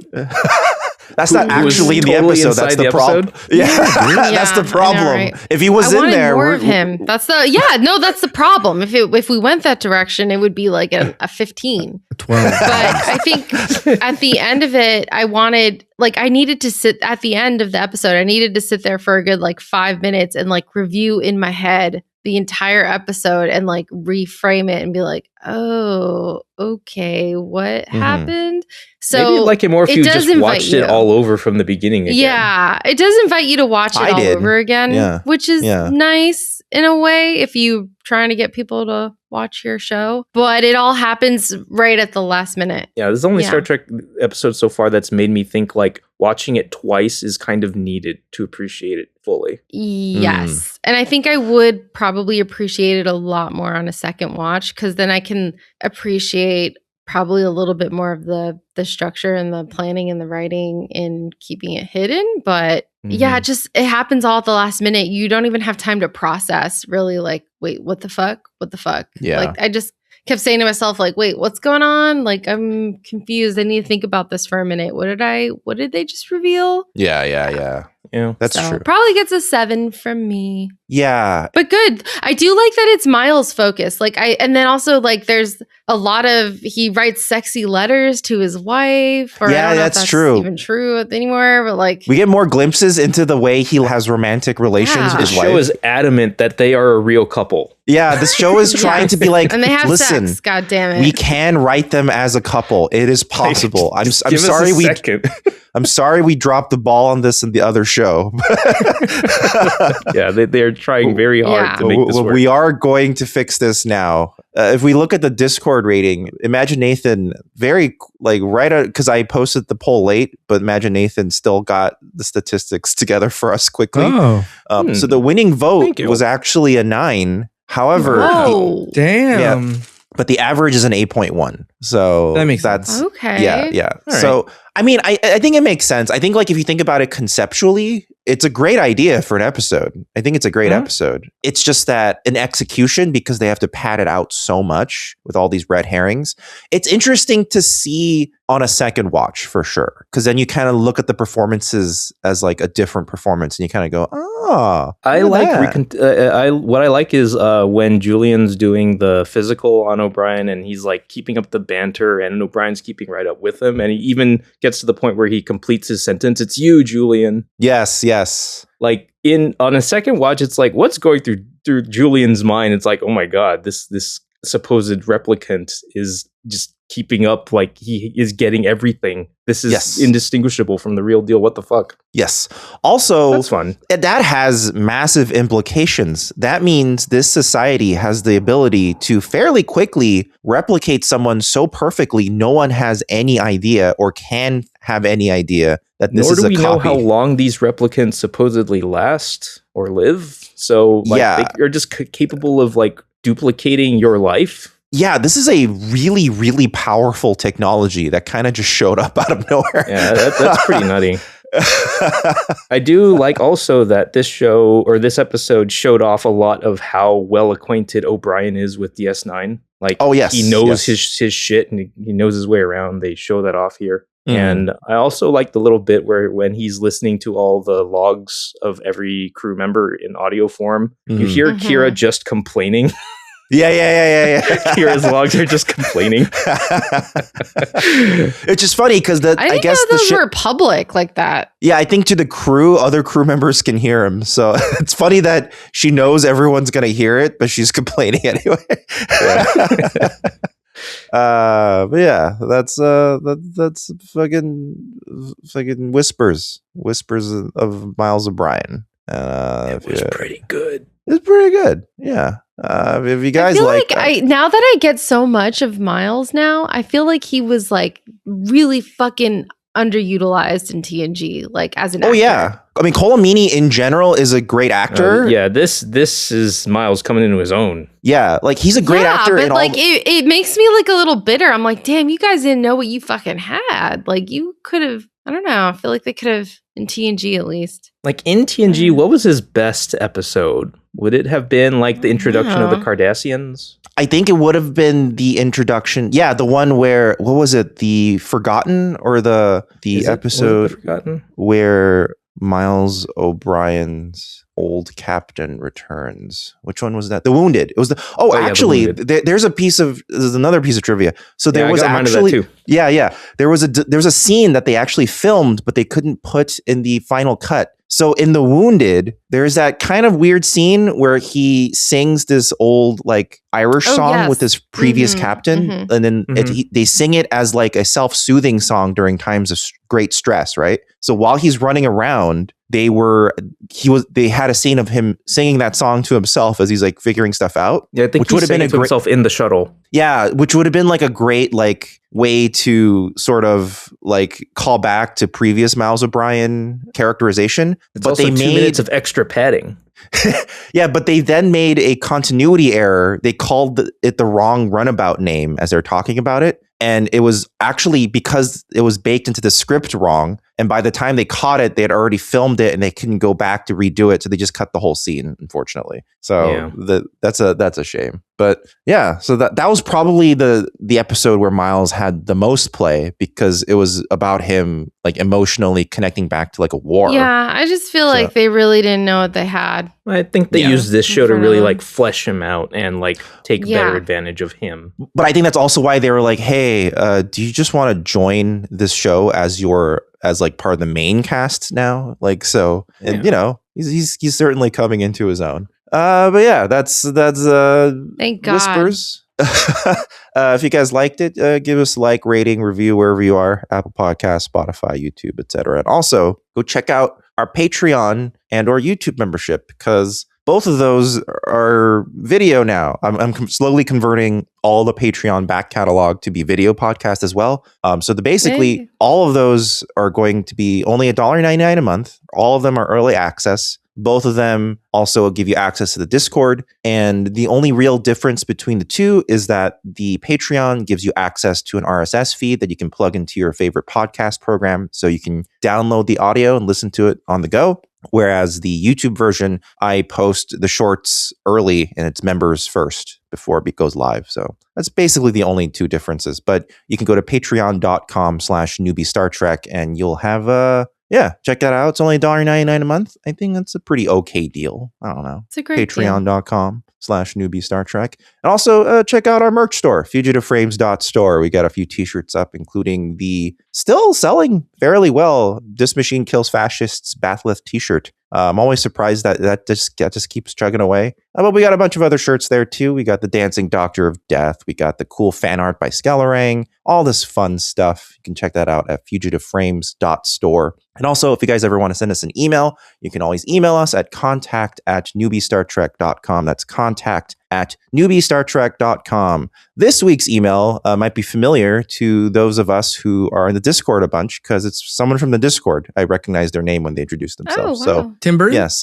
Oh, you'll see. So, not hello, newbies. My name is Mortal. Well, we know Mortal as one of the people who are a regular in the Discord. Hello. Yeah. There have been a lot of podcasts from TNG and DS9 actors recently, and they always talk about TNG being a very relaxed set where everyone was laughing and joking about. Patrick Stewart was pretty stoic at first, but as seasons went along, started to be the funniest guy there. On the other hand, the DS9 crew is described to be very strict and professional, and all the actors talk about it being very hard work. As you newbies have film crew experience, have you worked with both of these kinds of sets? Do you think it reflects on these shows? Thank you, and keep up the good work. I mean, that's interesting because you think, in my mind, I think it would be the opposite, but I don't really have a good reason for thinking that, really, other than TNG feels more like buttoned up. So I'm like, oh, okay, maybe the set is a little bit more strict and professional. But on the other hand, it feels like maybe those group of actors have a little bit more of like a rapport with each other. So maybe it's like a little more loosey-goosey on set. I don't know. I mean, I know that at least at the beginning of TNG, it was actually a bit colder and stiffer, partially because none of them knew if the show would be a success. And also, like, they had the casting shakeup in the middle of before season 2 began. Right. So that was like a bit of a shock to the system. And then I think it wasn't until they became like a big mainstream hit after Best of Both Worlds that they were like, oh yeah, let's just, do what we do. I feel like it took to like season 6 or 7 before we started to like call out like, see, the crew's finally comfortable with each other and having like moments of fun with each other as opposed to although apparently from the beginning Marina Sirtis was like becoming fast friends with everyone. Like she was like everyone's favorite because she was just a very friendly person and who was just constantly happy to be there. She was like, I'm so sick of doing canon films. I'm very happy to be part of the TNG crew now. Yeah, like when I think about it, I feel like it's kind of hard to glean the set culture just by watching the shows. But yeah, because definitely you can glean more of that when you watch like the blooper reels or behind the scenes footage that has come out in like DVDs and stuff. Yeah, noticeably, I think none of those sets are better than the other. They're just kind of like the thing. Like it's just kind of like, hey, that's the vibe, Yeah. Sometimes you want a more professional set. You just want to go do your job and go the fuck home, and you don't want You want to keep it straight. Well, yeah. I mean, like focus. I have worked on both sets that were like really loosey goosey and everyone having fun, but also it was annoying to work on that set because we're like, okay, nothing's being shot. Like, what are we doing here? It's time to drill down and focus. We're kind of wasting time here. And I've been to sets where it's very professional, very quickly run, tightly run ship. And you appreciate it because you're like, hey, we're actually making good work here. And everyone is being treated professionally and well. And also on the flip side, you know, I've had people who were running a set where we were, you know, professional in quotes, but everyone is being forced to work a 16-hour day. And you know, no one gives a fuck. Yeah, it all depends. I don't know. I don't. That's just how the movies are. Like, I've never been like, oh, it's a 16-hour day. Like, I just assume it's always a 16-hour day. There's only like 2 people that like have decent hours, and it's because they've made it into their schedule that way, which is like Spielberg when he had started having kids. He had like a hard out at a certain time. That doesn't mean the crew's out at a certain time. That just means that he stops filming at a certain time, which means that like once he's out at 6 p.m., the crew's still going, wrapping up. See, I think that's bullshit. I think that's a bullshit culture mentality that needs to be like pushed out of the industry. Like, because the industry is so willing to just like use that as an excuse that this is just the way it's always been done. That you should build it into your schedule that's not how it's done. Like, I've run sets that don't do that. Like, I've had days where the longest day has been 10 hours, you know, and we're done. Like, and it's been fine. It hasn't like ruined our shoot, you know.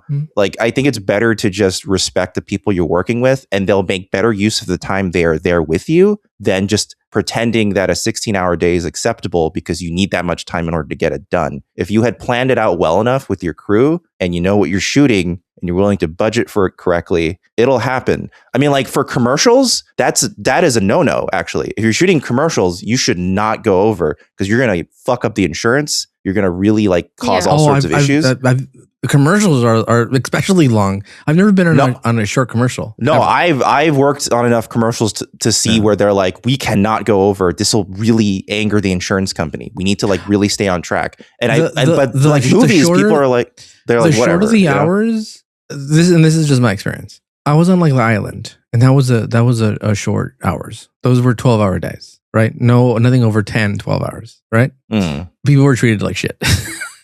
Because they were trying to hurry up and finish up within 10 hours, you know, like, so yeah, it's a real seesaw of emotions and schedules. Like the very few times that I've been on things that are kind of run on time, it's been, you're not treated well just because everyone's pushing to get out. It's hard to do. I don't know how. Even with digital, I don't know how it's figured out. I don't like the math doesn't math. Just to because stay in like a normal. To stay in a normal. I don't see I get 16 hours a long day, but I don't see. I don't see a formula where you're done under 8. I think it takes a really tight on task crew. Honestly, you gotta fucking. Well, I think part of it is that what happens is even as this is something I've seen in a lot of post-production places. So instead of allowing the technology to advance and thus cut down on work and thus like the amount of time you're working, what people who are in charge have been doing, saying, oh, well, you can just do more work in the same amount of time. So they just assume that's why like crews have been getting smaller in general. Like it used to be like a 20-person crew to run like a commercial in Portland, Oregon. Now it's like a 10-person crew, but they expect everyone to do in the same amount of time. You know, sounds pretty capitalist. Yeah, that's why you don't. Here's when that falters through. When that trickles, like when that mentality, it's middle management. Like my boss is like, no, they cut people. You slow to your regular pace. You don't work faster. You don't work through your lunch. You don't, and it's management. Yeah. And it's like it's management's job to be like, this is what producers want. We have to just do our normal work. We're already working at capacity, so we can't not work more. So you have to let things break. And I have had 2 bosses that have just let things break, and then immediately when things break, you don't get blamed. The producers get blamed because you're like, well, you cut our thing. And so what happens is that immediately you get more staffing. Yeah. But it's managers who bend the knee. But I also seen it work another way where then they'll just fire the manager and put in a different one who will whip their crew and make them do the work. It can go either way. It depends. It's definitely a collaborative thing where you're like, okay, if you're going to hire somebody, we're still going to work the same amount. Like you can't.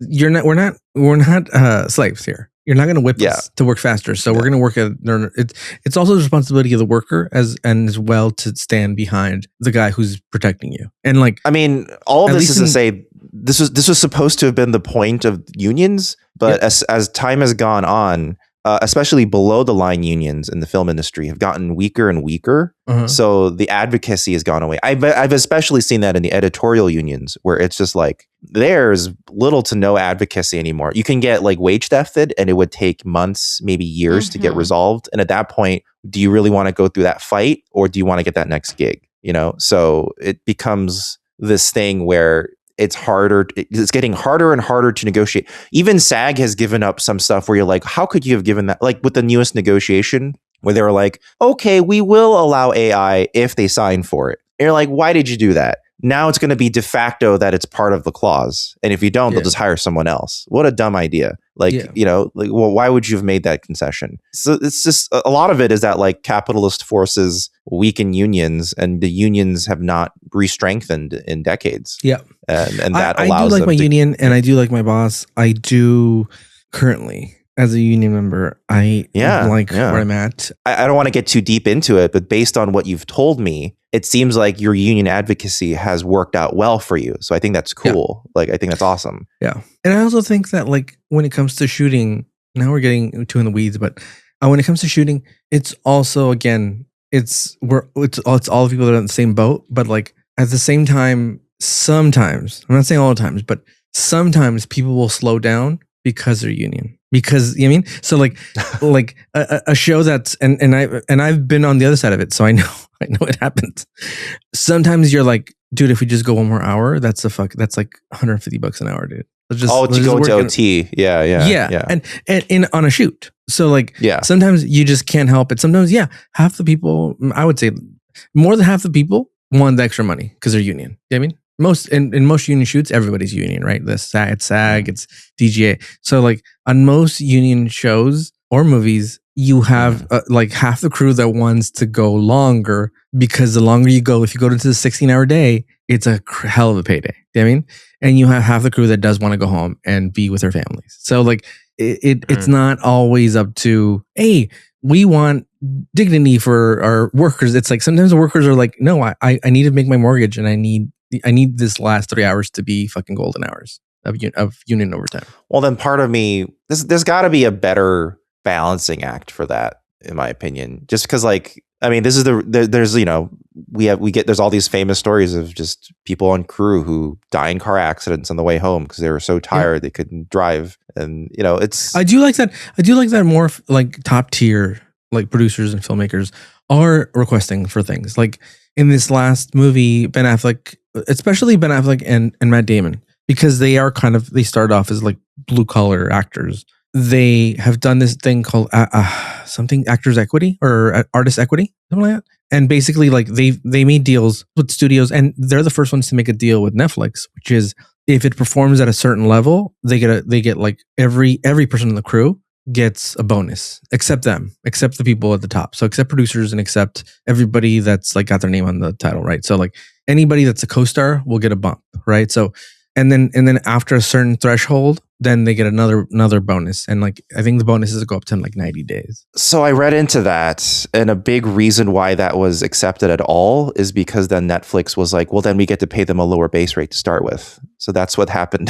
Like they ended up getting a lower base rate for most people below the line, and that's kind of how they got away with it, which sucked. I mean, there's I don't know where you read it, but that was talked about by Ben Affleck and Matt Damon, and their Actors Equity production company paid for the rest.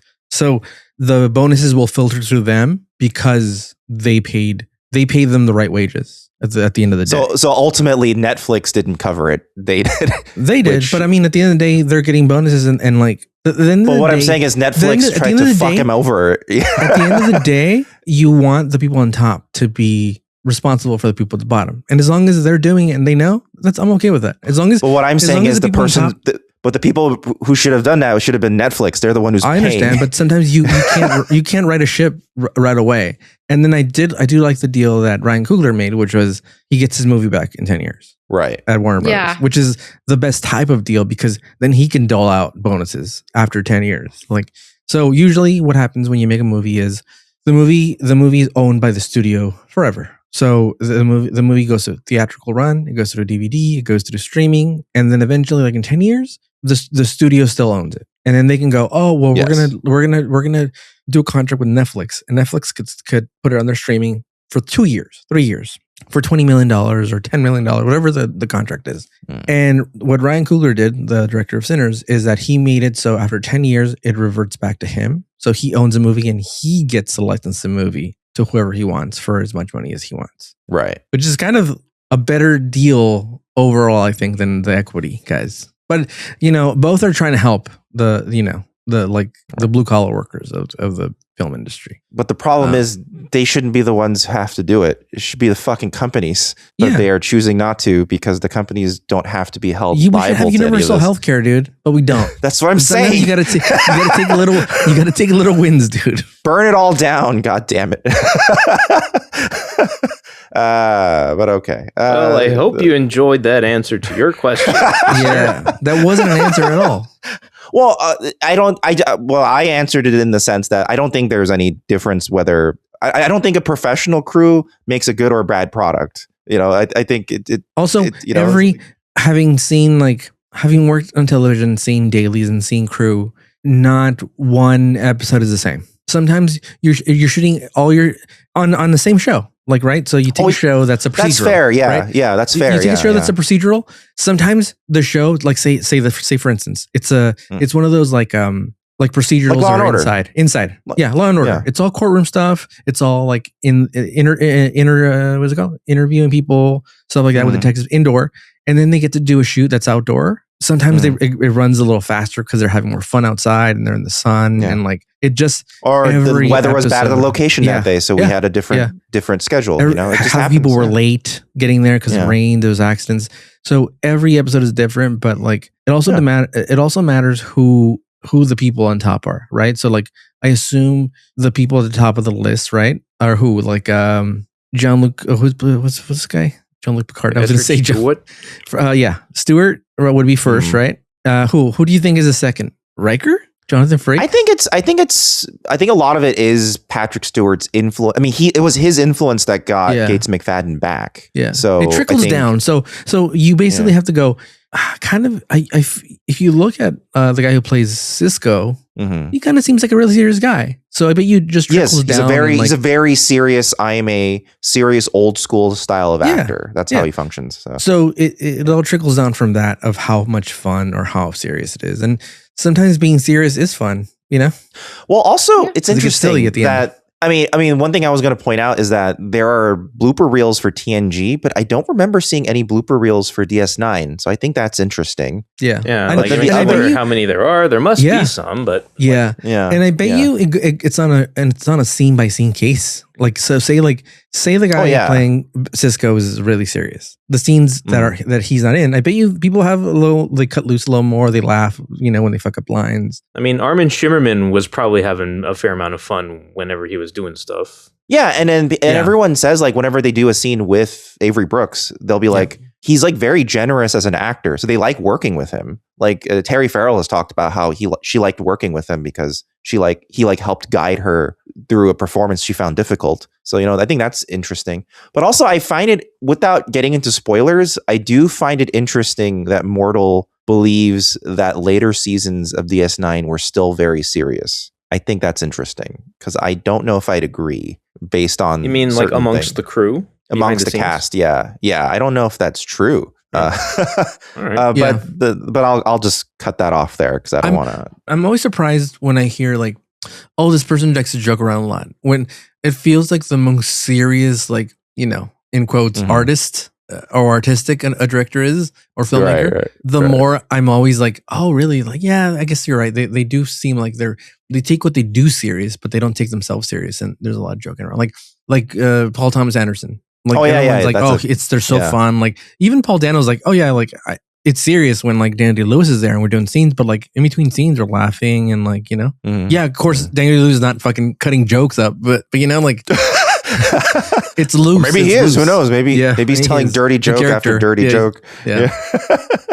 But I'm always surprised, and then I'm always surprised, like the island, like it seems like it would be fun. It's like a fast paced fucking movie, and like it's wild and there's explosions, but he tries to run it like a goddamn fucking military operation, and that just doesn't work, dude. It's fun to hear about like high profile Hollywood people that are like into, you know, just very popular media things like Ryan Coogler being in all sorts of anime or like stuff like that. Yeah, Coogler and Michael B. Jordan actually commiserated and became friends over their mutual love of anime.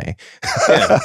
Right. See, so stuff like that's kind of fun. Christopher Nolan loves the Fast and the Furious movies. Or like how Jonathan Carpenter is like really into games randomly and just like has all these random ass interests. He's like, my favorite game of all time is Sonic the Hedgehog 3. He's like, Terrence Malick's favorite movie is Zoolander. Right. Yeah. All this stuff. Yeah.